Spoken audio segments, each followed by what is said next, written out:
right into game number 1 between TaeJa and San here at the ASUS ROG Summer 2013. And to the bottom left of the map, in blue, the Protoss player for Team Azubu, it is San.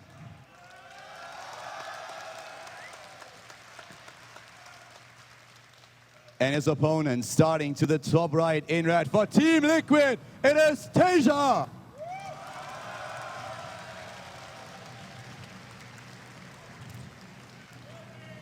But the only PvT he's played thus far was against Happy, and he lost that.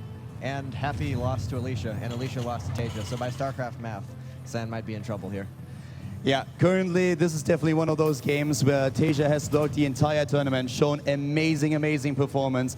He struggled a little bit against Alicia, against the Axiom player, and it was very close. It came down to the last map where TaeJa destroyed Alicia. It looked like he kind of played with him a little bit in the 4 maps before that, and then in the last map he really got serious and took him out. Now he's up against another Protoss player, and just looking at the statistics here for TaeJa, this is going to be a tough match for the Azubu player. 31 maps played, and TaeJa has offline in Heart of the Swarm against Protoss a 71% win ratio, whereas San with 16 maps played is simply at 56, and most of those games were against lesser players. He lost against Happy already this weekend, and he has really to come up with a plan to take down the champion. But TaeJa has looked vulnerable a couple of times. He's gone down 2 games to both Alicia and Hyun, whereas San has just absolutely dominated everyone we've seen him play. Yeah, San with such an amazing tournament run here.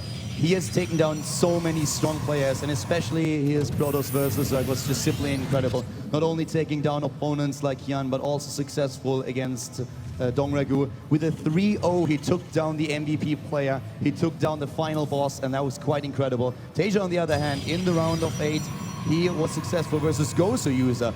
The Zerg player only able to take a single map of TaeJa. So let's see what the Terran player can actually do in this game, where he opens up with the command center and goes straight into double barracks. And that's something, I don't know if we've actually seen that from him yet. He has opened up CC first, but it's always been into fast tech, so it's 2 racks. It's a little bit interesting. This is a safer build. He's going to have lots of Marines out early, and San, we've seen just how aggressive he is PvZ. Maybe TaeJa's a little bit worried about that.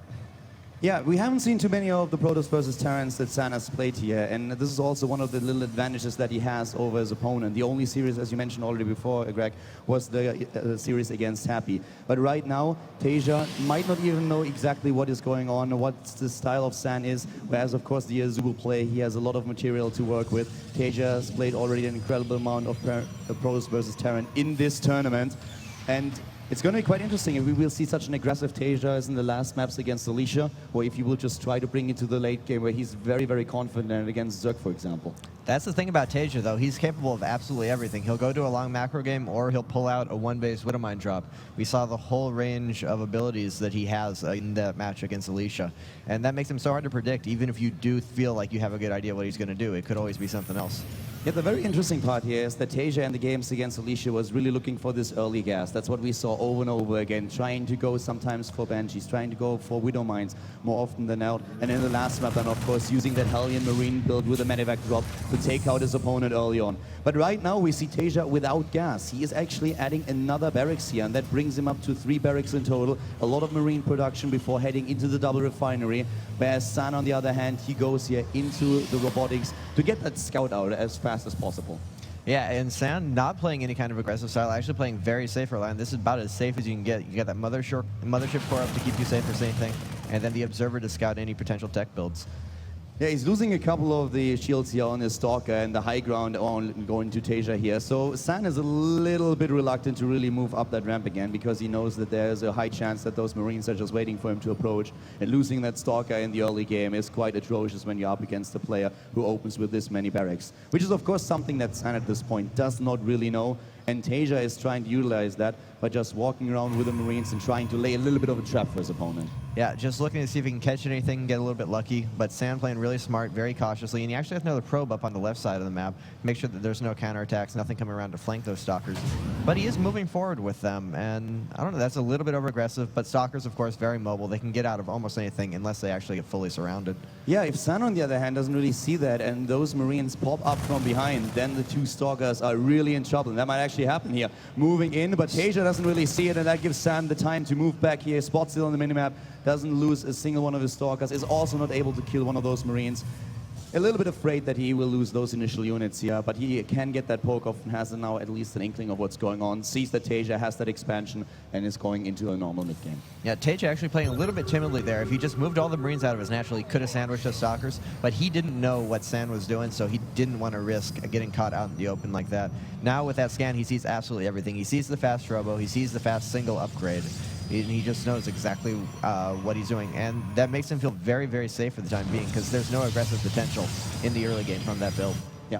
We currently also see the Twilight counts going up for San. That, of course, allows him to go into the +2 armor upgrade if he chose to do so. But we could also see that faster Templar Archive, which is a style that Alicia has been preferring versus TaeJa. And that was something that he really could make work, because TaeJa had a huge problem just dodging those storms. The micro of Alicia, on the other hand, was really incredible there. So San copying this build, we're going to find out how good his force fields and all those storms actually are. Against Yan, we already saw that at least his force field micro is top-notch. Yeah, we definitely did.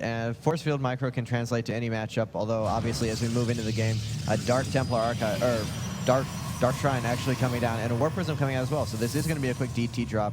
We saw Alicia try this once against TaeJa, but a brilliant scan caught the Twilight Council, told him that it was coming, and he was completely prepared for it. Here, he could totally be caught off guard. Yeah, he just dropped the scan a few seconds earlier, so TaeJa is currently in a position where he assumes that he knows what's going on, but he missed that Twilight Council, and he also doesn't see the Dark Shrine. So if San is actually able, with that Warp Prism that he's currently building, to get those units into the base, that would be quite devastating for TaeJa. That could not only focus his attention on his own base, but it could really, really damage him in his economy. And behind all of this, San is also going into charge. He's going into his Immortals and also adding the +2 armor upgrade. So with DTs going into Archons, this could be a really heavy hit, a good follow-up for him if those DTs do some initial damage. Especially with those Immortals coming out. That's not something we've seen a lot of. Alicia got one defensively. Otherwise, we haven't seen a single Immortal in PvT. And Immortal timings can be very, very powerful. But actually, a little move out from TaeJa here. And this is right before all those techs kick in. And the fact that San invested so much in so many different tech routes means his army is going to be tiny right now. Yeah, and we actually had a couple of units just scouting here, and the Warp Prism is able to dodge everything. At this point, there is no information for TaeJa whatsoever. He has a Marine and a Factory there, and both of them missed the Warp Prism. We have a scan forward for the Terran player moving in. There's the photon overcharge immediately by TaeJa. He doesn't care. He moves in, tries to take down as much as he possibly can. The Archon already getting in position, trying to take down the Marauder.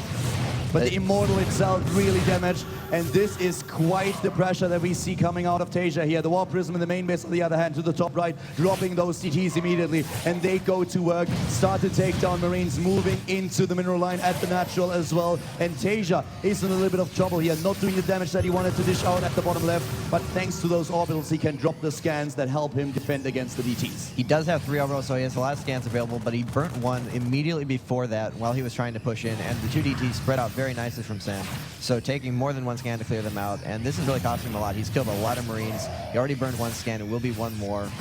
Not killing any SCVs though, not doing any economic damage, but this is a relatively small investment. He only put down 2 DTs there. He still has the Warp Prism in the back of the base to do a potential harass later on in the game.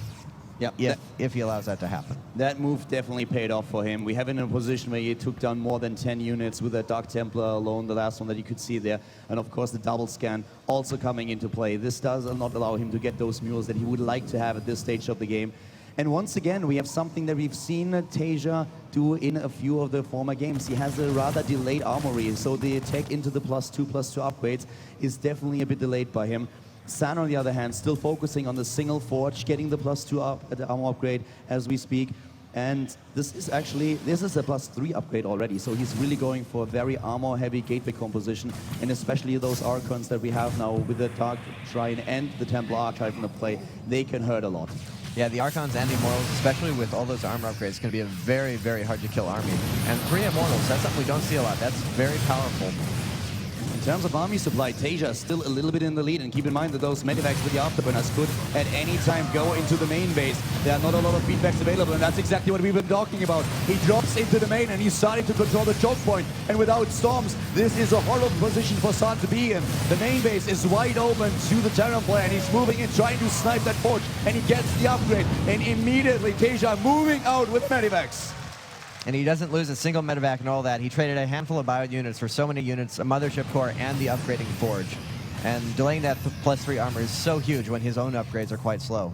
But we do have Psystorm started up now, and San is building up a bigger and bigger army. He has to be really careful about engaging here. Charge is done, he charges in, but TaeJa, he just lifts into the main base once again. He's playing the elevator game. The warp in the main is good, but will those zealots really stop TaeJa long enough? 1 DT in the mix, and that helps him quite a bit. If there's no scan, the Dark Templar alone is going to take down a lot of these units, and the rest of San's army is now moving in. The Protoss player is in a supply lead. He's trying to go for this fast storm upgrade. Well, not really fast anymore, 15 minutes into the game, but with the forges that he just finished, the double upgrades also started trying to catch up.